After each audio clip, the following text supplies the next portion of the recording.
అంటే ఇవాళ అఖిలేష్ యాదవ్ రాహుల్ గాంధీ మీటింగ్లు కూడా చేసుకోలేని పరిస్థితి వచ్చింది. వాళ్ళు చెప్తారు ఏంటంటే బ్యారికేడ్లు పగిలిపోయి మొత్తం ఏడికాడికి మీటింగ్ కాలేకపోయింది అని అంటారు. కానీ నిజంగా చెప్పాలనంటే వీళ్ళకు దేశ విషయాలపైన మాట్లాడే నైతిక బాధ్యత ఉందా అని అడుగుతున్నా. ఎందుకనంటే ఇలా గుంగురు సేట్ అరవింద్ కేజ్రీవాల్కి ఏ సబ్జెక్టు లేక ఒక సబ్జెక్టు తీసుకుని ఉన్నాడు. ఏందనంటే 75 ఇయర్స్ తర్వాత, ఇది బాగా క్వశ్చన్ మనసులలో, అందరి మనసులలో మీకు కూడా ఉండొచ్చు, ఆఫ్టర్ 75 ఇయర్స్ మళ్ళీ 1.5 ఇయర్ ఆర్ 2 ఇయర్స్ తర్వాత మోదీ గారు ప్రధానమంత్రి ఉంటారా, మళ్ళీ ఏమవుతారు? అరే నీకెందుకు రా భయ్, ఆయన ఉంటాడు. అమిత్ షా గారు కూడా చెప్పారు, రాజ్నాథ్ సింగ్ గారు కూడా చెప్పారు, పెద్ద పెద్ద దిగ్గజ నేతలు కూడా చెప్పారు, బరాబర్ ఉంటాడు. ఇంకొక 5 సంవత్సరాలు కాదు, ఇంకా అయితే 15 సంవత్సరాలు కూడా మోదీ గారే ఉంటారు. మీరు ఏం చేస్తారు, ఏం పీకుతారు పీకుర్రి అని అన్నారు. ఇప్పుడు నేను ఒక ప్రశ్న ఇస్తున్నా, మీరేమన్నారు రా భయ్, ప్రతి సంవత్సరం ఒక ప్రధాని ఉంటాడు అని అన్నాడు. సిగ్గులు శరాలు లేవా? దేశాన్ని ఏమన్నా పంచుకునే, పదవి పంచుకునే ప్రక్రియ మొదలెట్టిన రారది దేశాన్ని? మీరు నాకు అర్థం కాదు. కానీ ఇండియా అలయన్స్కి అడుగుతున్నా, ఆ గుంగురు సేట్ కేజ్రీవాల్ని అడుగుతున్నా. దట్ ఈస్ మీరు అడిగిన ప్రశ్న ఏదైతే ఉంది కదా, గుంగురు సేట్ అరవింద్ కేజ్రీవాల్, అది భారతీయ జనతా పార్టీ డిసైడ్ చేస్తుంది. అది దేశ ప్రజలను ఎందుకు నువ్వు దాన్ని రుద్ది పెడుతున్నావు? అయినా ఒకటి గుర్తుపెట్టుకో, అరవింద్ కేజ్రీవాల్ నరేంద్ర దామోదర్ దాస్ మోదీ అననే ఆ వ్యక్తి ఒక శక్తి, ఇది గుర్తుపెట్టుకో. ఇవాళ దేశ ప్రజలు, యువకులు, ఫస్ట్ టైం ఓటర్లు, వృద్ధులు, మహిళలు, కార్మికులు, రైతులు, కర్షకులు, ఎవరిని మీరు తీసుకున్నా కేవలం అండ్ కేవలం కంప్లీట్గా 2024 ఎలక్షన్స్లో 50%, మోర్ దెన్ 50% నన్ను అడిగితే మోదీ గారి చరిష్మాతోనే ముంగడిపోయింది ఎలక్షన్ అంతా. ఇన్ఫ్యాక్ట్ ఆయన చరిష్మా 67%లలో ఉన్నది, మోర్ దెన్ 60% ఉన్నది అని చెప్పి ఎన్నో సర్వేలు కూడా చెప్పినాయి. ఆయన సగం కాడికి కూడా క్యాండిడేట్ వచ్చిండంటే థంపింగ్ మెజారిటీలో గెలుస్తాయి అని చెప్పి ఎన్నో సర్వేలు మాట్లాడినాయి. సినారియో ఇట్లుంటే 200 సీట్లు రాదు, వచ్చేది సంకీర్ణ ప్రభుత్వం మాదే అని చెప్పి వీళ్ళు మాట్లాడతారు. వీళ్ళకు నిలబడే జాగ దొరుకుతలేదు భారతదేశంలో. వెనకటికి రాహుల్ గాంధీ అమేథీలో తిరుగుతున్నప్పుడు మాకు రోడ్లు కావాలి అని అంటే బీజేపీ అజెండా ప్రమోట్ చేయకు అని అంట. రోడ్లు అడగడం బీజేపీ అజెండా ఏమవుతుంది అంటే మళ్ళీ కుటుంబానికి పెంచి పోషించడం కాంగ్రెస్ అజెండానా అని అడుగుతున్నాను నేను రాహుల్ గాంధీకి. గిందుకే నేను నరేంద్ర మోదీ గారికి సపోర్ట్ చేస్తానని అంట. గిందుకే ఎల్ఐసి నమ్మి ఎంత అమ్మిర్రో మీకు తెలియదు, ఏం అమ్మిర్రో తెలియదు. హెచ్పిసిఎల్ వాటాలు పోయినప్పుడు మీరు నోరెందుకు తెలియలేదు రాబోయ్? మన్మోహన్ సింగ్ సర్కార్ ఉన్నప్పుడు చెప్పురు. స్టీల్ అథారిటీ ఆఫ్ ఇండియాలో ప్రాబ్లం, అప్పుడు కొన్ని వాటాలు మీరు అప్పుడు ఎందుకు తెలవలే? చిత్రగుప్తు కథనమే మేము చేసి పంపినాం కదా రాబోయ్ వెనకటికి. కాంగ్రెస్ ఈయన చరిత్ర చూస్తే తెలుస్తుంది మీకు. అవి మాట్లాడరు. వీళ్ళకు తెలిసింది నిజాలు, ఆ నిజాలు మన మీద రుద్దనికి ప్రయత్నం చేస్తారు. ప్రాబ్లం ఇగో ఈడ స్టార్ట్ అవుతుంది. నిన్న నాకు ఒక పోరాడు ఫోన్ చేసిండు, అన్న నన్ను కొంతమంది కొన్ని ప్రశ్నలు అడిగిరన్నా నేను చెప్పలేకపోతున్నాను. అడుగురా నాయన అని అన్న. డసాల్ట్ రాఫేల్ది ఏందన్నా అంటే అది ఆల్రెడీ సుప్రీంకోర్టు తీర్పు ఇచ్చేసింది. అందులో ఏం లేదు, వీళ్ళు గాయ గత్తర బట్టగాల్చి మీదేస్తారు. నాటకాలు ఆడితే కంటెంప్ట్ కూడా పడ్డది రాహుల్ గాంధీ మీద. చదవం మనం. ప్రాబ్లం అది. దేశంలో ఏం జరుగుతుందన్నది మనం చూడం. అన్న ఎలక్ట్రాల్ బాండ్స్ మీద అంటే ఇప్పటికీ 3 సార్లు మాట్లాడింది కదా జై చిత్రగుప్త్, 5 సార్లు మాట్లాడింది. ఎలక్టరల్ బాండ్స్ మీద 5 సార్లు చిత్రగుప్త్ కనీసం 10 నిమిషాల షో ఉంటుంది. లైవ్ షోలో కూడా మాట్లాడినాము, 10 నిమిషాల కట్ చేసి కూడా మన దగ్గర ఉన్నాయి. ప్లేలిస్ట్లో కూడా పెట్టి ఉంటాం నాకు తెలిసి ఎలక్టరల్ బాండ్స్ మీద. పోయి చిత్రగుప్తులో చూడు బ్రదర్, జర టైం సేవ్ అవుతుంది మాకు అని చెప్పిన. చూడరు. ఇది ప్రాబ్లం. నేను కూడా తప్పు చెప్పుంటా కదా కొన్ని విషయాలలో, నేను అదే చెప్తా.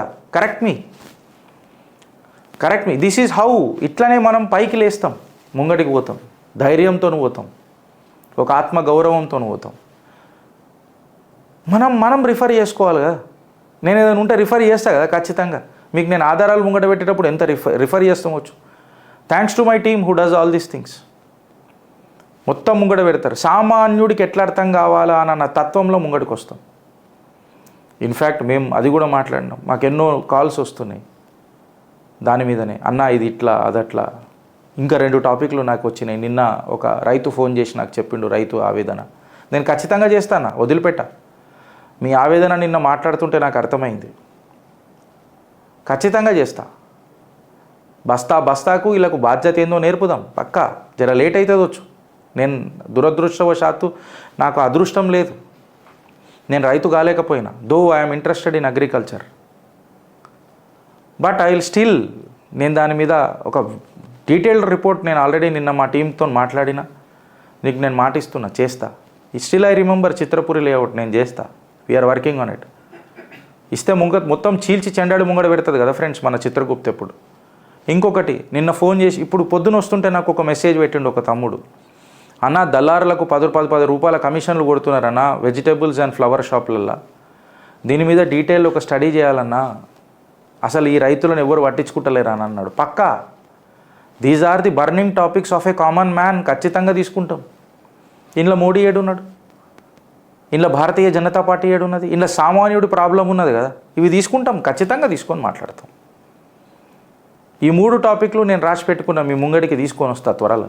వీళ్ళ త్వరలో లెక్క కాదు మాది, త్వరలో అంటే పక్కా త్వరలో డీటెయిల్డ్గా తీసుకొని వస్తాం with all the facts and figures, మెట్రిక్స్తో సహా. మొన్న ఎల్ఎన్టీ గురించి మాట్లాడిన, మెట్రో గురించి విశేష స్పందన దొరికింది మాకు. జబర్దస్త్ టాపిక్, ఫ్యాక్ట్స్ అండ్ ఫిగర్స్ తీసుకొచ్చిర్రు గిరీష్ అని. టీటీడీ గురించి మాట్లాడినాం, పీపుల్ హ్యావ్ అప్రిషియేటెడ్ అస్. ఆపలే, నేను చెప్పిన ప్రతి వారం తీసుకొని వస్తా, లేదా ప్రతి నెలలో 2 సార్లు అన్న ఒకసారి తీసుకొని వస్తా. టీటీడీ అవకతవకలు మొత్తం చేస్తా. మన శ్రీహరి కలియుగ వైకుంఠాన్ని కాపాడుకునే తపస్సు కూడా మనం వీడికనే మొదలెడదాం. ఇప్పుడు ఎప్పుడు రాబాయ్ మీరు ఏది మాట్లాడుతున్నారో నాకు అర్థం కాదు. ప్రాబ్లం మీది, మనది. వీళ్ళనందరినీ మనం ఎంకరేజ్ చేస్తాం. ఎక్కడెక్కడ ఎన్ని వాటాలు పోయినాయో వీళ్ళకి తెలియదు. అమ్మేసిండు.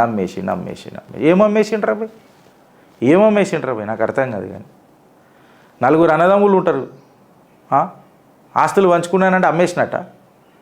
అట్లా అని కూడా ఆడ ఎంత స్టేక్ అమ్మిర్రు అన్నది చూడుర్రి, ఎంత పర్సెంటేజ్ ఆఫ్ స్టేక్ అమ్మిర్రో చూడుండ్రి, అందులో ఎంత ఫండ్ వచ్చిందో ఆ ఫండ్ని ఎడ యూజ్ చేసిరో కూడా చూడుండ్రి. వయబిలిటీ ఆలోచించుర్రి, లయబిలిటీలు కావు. మళ్ళీ ఇప్పుడు ఇది అర్థమవుతుందో కాదు. ఇదే అరవింద్ కేజ్రీవాల్ ఏమంటాడంటే, నేను ధర్నా చేస్తా, మొత్తం నేను ఆమ్ ఆద్మీ పార్టీ నాయకులను అందరినీ తీసుకొని వచ్చి మా ప్రధానమంత్రి మోదీ గారి ఇంటి ముంగడికి వస్తా, లేదా పార్లమెంట్ ముంగడికి వస్తా, అమిత్ షా గారి ఇంటి ముంగడికి వస్తా, మమ్మల్ని అరెస్ట్ చేసేది ఇంకేమున్నది అని అంటాడు. స్వాతి మలివాల్ని కొట్టిన చర్య ప్రకారం మన గుంగురు సేట్ మాత్రం వాని గురించి ఏం మాట్లాడాడు. బీబవ్ కుమార్ అసలు ఒక మహిళ పైన చెయ్యేందుకు వేసుకున్నాడు అననే ముచ్చట ప్రశ్న అయ్యాడు. మహిళల పట్ల ఇగో ఇది గౌరవం ఈ గుంగురు సేట్కి. నేను ఇవే మాటలు మాట్లాడితే మమ్మల్ని అంటారు. అరే నిజం చూడుర్రా భయ్, మీకు మోదీ అంటే ద్వేషం ఉండొచ్చు, దేశం అంటే దేశం ఎందుకు రా భయ్ నాకు అర్థం కాదు. మీరు ఎంతసేపు జై శ్రీరామ్ అనుకునే పోతారు, జై శ్రీరామ్ అంటాంరా భయ్, మేము అంటాంరా భయ్, నీకేం ప్రాబ్లము, నువ్వు అనకు, నువ్వు జై రాహుల్ గాంధీ అనుకో, జై కేసీఆర్ అనుకో, లేదా జై చైనా అని పేరు అది ఉంటుంది అది అనుకో, పాకిస్తాన్ని ప్రేమిస్తా అని చెప్పి డైరెక్ట్ అన్నారు కదా, మీరు అనుకోర్రా భయ్. స్టిల్ మీకు రెస్పెక్ట్ అయితే ఇస్తూనే ఉన్నాం కదా. మళ్ళీ ఇప్పుడు వీడు మాట్లాడిన మాటలు ఏం మాట్లాడతారు రా భయ్ అని అడుగుతున్నా, వ్యతిరేకించేటోళ్ళని అందరిని అడుగుతున్నా. భయపడి కాదు, బాధ్యతతో అడుగుతున్నా. గంట కూడా ఫరక్ పడదు నాకు భయం అని అంటే.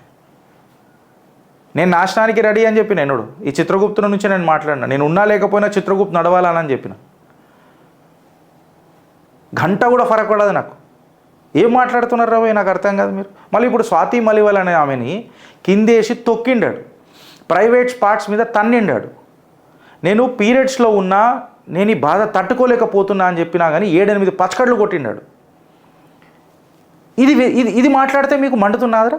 మీ అక్కలకో, మీ చెల్లెలకో, మీ తల్లులకో జరిగితే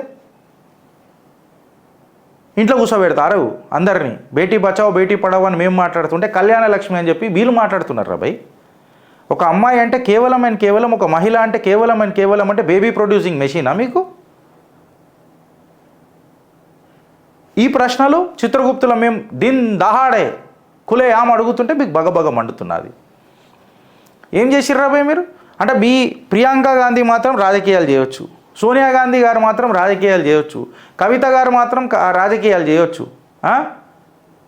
అదే ఇంకొకళ్ళు వచ్చి పైకి ఎదుగుతున్నారు అని అంటే వాళ్ళని కొడతారా?